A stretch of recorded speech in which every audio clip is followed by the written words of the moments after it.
Hello everybody, this is Kevin from KlotzProductions, and welcome to this week's Magic the Gathering gameplay between Bobby and Tommy playing the blue-black control mirror mat. Bobby opened the game with a creeping tar pit, and then Tommy laid down a Darkslick Shores and cast an Inquisition of Kozilek. He chose to get rid of Bobby's Jace Beleren. The next few turns consisted of both players casting Preordains and laying down lands like swamps, islands, creeping tar pits, tectonic edges, and drowned catacombs, until Bobby played the first real relevant spell, which was a Druidic Satchel. Tommy then played another Inquisition of Kozilek and forced Bobby to discard a Go for the Throat this time. He then laid down his 6th land and resolved a Liliana Vest, forcing Bobby to discard another card, so he decided to get rid of his Mystifying Maze. At the end of the turn, Bobby activated his satchel and found himself another Tectonic Edge. Bobby then resolved a Worm Coil Engine and then used one of his Tectonic Edges to get rid of Tommy's Creeping Tar Pit. Tommy then used his Liliana again to force Bobby to discard the last card in his hand, which was a Solemn Simulacrum. Then Tommy resolved the Druidic Satchel of his own. During Bobby's next upkeep, Tommy used the Doom Blade to get rid of his Worm Coil Engine to keep it from attacking this turn. So Bobby animated his 2 Creeping Tar Pits and sent them at Liliana Vest, dropping her to 1 loyalty. Then for Tommy's next turn, he simply laid down a Drowned Catacomb and upped his Liliana Vest to 2 counters. Bobby then animated a Creeping Tar Pit and sent his team at Liliana Vest.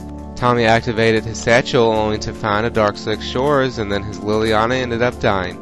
Bobby also gained 3 life off of his lifelink token, going up to 23. Then at the end of the turn, Tommy used his Tectonic Edge to get rid of one of Bobby's untapped Creeping Tar Pits. Tommy then resolved a Jace Beleren on his next turn and drew another card. Then at the end of the turn, Bobby activated his satchel again, revealing a mana leak and gaining 2 life, going up to 25. For Bobby's next turn, he attacked Jace with his 2 tokens, killing it and gaining 3 life, going up to 28.